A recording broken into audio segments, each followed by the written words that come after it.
അവിനാശ്, ഇപ്പോൾ മന്ത്രി എൻ ഷംസുദ്ദീൻ എവിടേക്ക് ഓഫീസിലേക്ക് എൻ ഷംസുദ്ദീൻ ഓഫീസിലേക്ക് എത്തുകയാണ്. എൻ ഷംസുദ്ദീൻ ഓഫീസിലേക്ക് എത്തുകയാണ്. അല്പസമയത്തിനകം ഉദ്യോഗാർത്ഥികളുമായി ചർച്ച നടത്തും. വളരെ എന്താണ് പറയാനുള്ളത് എന്നതുകൂടി വളരെ പ്രധാനപ്പെട്ടതാണ്. മന്ത്രി ഇതാ ചർച്ചയ്ക്ക് എത്തുന്നു.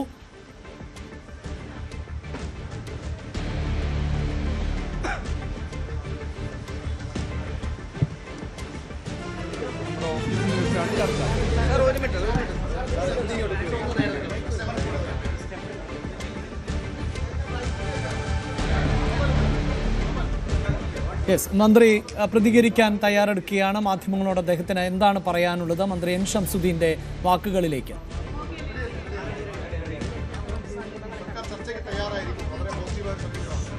അല്ല, ഇതിൽ തയ്യാറാവാത്ത പ്രശ്നം ആദ്യമില്ല. ഔദ്യോഗികമായ രീതിയിൽ ചർച്ചയ്ക്ക് വിളിച്ചിട്ടുള്ളൊരു ചർച്ച എന്ന അർത്ഥത്തിൽ നിങ്ങൾ പറഞ്ഞാൽ അത് ശരിയാണ്. പലതവണ അവരിത്തരം വിഷയങ്ങളുമായി എൻ്റെ ഓഫീസിൽ വരാറുണ്ട്. ഒരു 4 or 5 തവണ ഇതിൻ്റെ കാര്യങ്ങളുടെ വിശദാംശങ്ങൾ ഞങ്ങൾ തമ്മിൽ സംസാരിച്ചിട്ടുണ്ട്. സമരസമിതിയുടെ ഭാരവാഹികളും പിന്നെ ഞാനുമായിട്ട് സംസാരിച്ചിട്ടുണ്ട്. അതിൽ ഒരു അവർ വെക്കുന്ന നിർദ്ദേശങ്ങളുടെ പ്രായോഗികത സംബന്ധിച്ച് നമുക്കൊരു പരിശോധിക്കേണ്ടതുണ്ട്. കാരണം അതിന് പല വിധത്തിലുള്ള ഇമ്പാക്റ്റുകളുണ്ട്. എന്നാൽ അവരുടെ സമരത്തോടും ആ കുട്ടികൾ പറയുന്ന കാര്യങ്ങളോടും ഞങ്ങൾക്ക് നല്ല അനുഭവമാണുള്ളത്. പക്ഷേ അത് പരിഹരിക്കുമ്പോൾ നമ്മുടെ സംസ്ഥാനത്തിൻ്റെ സാമ്പത്തിക സ്ഥിതിയും നിലവിലുള്ള വിദ്യാഭ്യാസ സംവിധാനത്തിലെ മറ്റു പ്രശ്നങ്ങളൊക്കെ പരിശോധിക്കേണ്ടതുണ്ട്. ഏതായിരുന്നാലും ഇന്നിവിടെ നടക്കുന്ന ഈ സമരം, കഴിഞ്ഞ കുറച്ച് ദിവസങ്ങളായി നടക്കുന്ന സമരം, അതിനിടയിൽ സമരം അവസാനിപ്പിക്കണമെന്ന് പറഞ്ഞ് ഞാനൊരു കത്ത് കൊടുത്തയച്ചിരുന്നു. അപ്പോൾ അന്ന് ചർച്ച ചെയ്യാനൊരു അവസരം ഉണ്ടാകണം എന്ന് അവരാവശ്യപ്പെട്ടു കത്ത് കൊടുത്തപ്പോൾ. അപ്പോൾ അതുപ്രകാരമാണ് ഇന്നത്തെ ചർച്ച.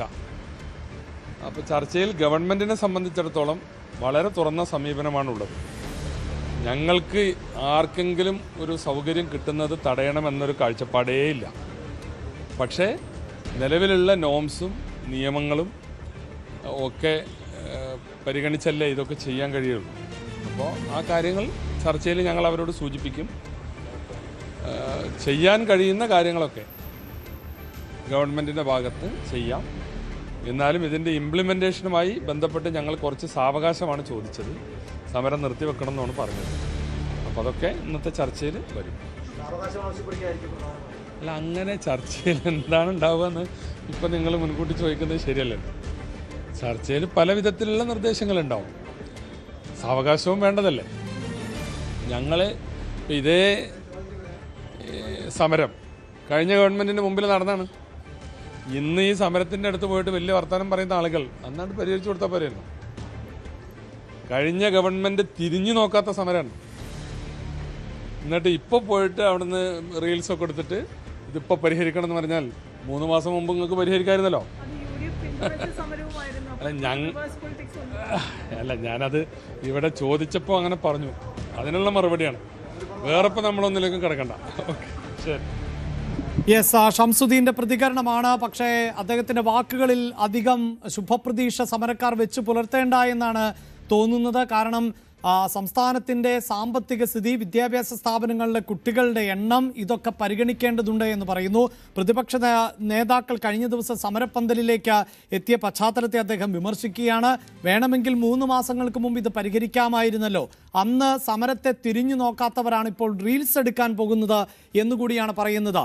അരുൺ തുടരുന്നുണ്ടെങ്കിൽ അരുൺ, ചർച്ചയ്ക്ക് തൊട്ടുമുമ്പുള്ള പ്രതികരണമാണ് നമ്മൾ പ്രേക്ഷകരിലേക്ക് എത്തിച്ചത്. അവിടെയും സമരക്കാർക്ക് അനുകൂലമായ ഒരു തീരുമാനം ഉണ്ടാകും എന്നല്ല മന്ത്രി പറയുന്നത്. അരുൺ,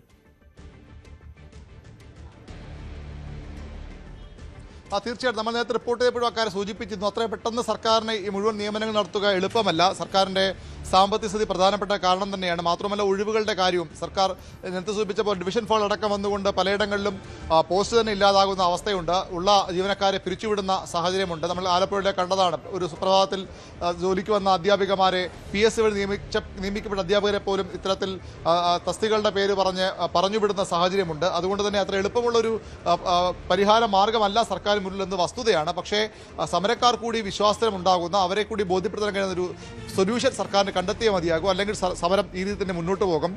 നേരത്തെ അതാണ് ഉദ്യോഗാർത്ഥികളുടെ നിലപാട്. അവർ നേരത്തെ മുട്ടുകാലിൽ ഇരുന്നുകൊണ്ടും അതുപോലെ തന്നെ ചിതയൊരുക്കിയും പുല്ല് തിന്നുകൊണ്ടും ഒക്കെയുള്ള പ്രതിഷേധങ്ങളാണ്, മണ്ണ് തിന്നുമൊക്കെയുള്ള പ്രതിഷേധമാണ്. അക്ഷരാർത്ഥത്തിൽ ആളുകൾക്ക് കാണുമ്പോൾ തന്നെ വിഷമമുണ്ടാകുന്ന ഒരു ദൃശ്യങ്ങളാണ് പലപ്പോഴും അവിടെ നമുക്ക് കാണാൻ തീർച്ചയായും അരുൺ സൂചിപ്പിക്കുന്ന പോലെ കേരളത്തിന്റെ പൊതുസമൂഹത്തിനേറെ ദുഃഖകരമാകുന്ന വിഷമമുണ്ടാക്കുന്ന ദൃശ്യങ്ങളായിരുന്നു സമരപ്പന്തലിൽ നിന്ന് നമ്മൾ കണ്ടതെങ്കിൽ.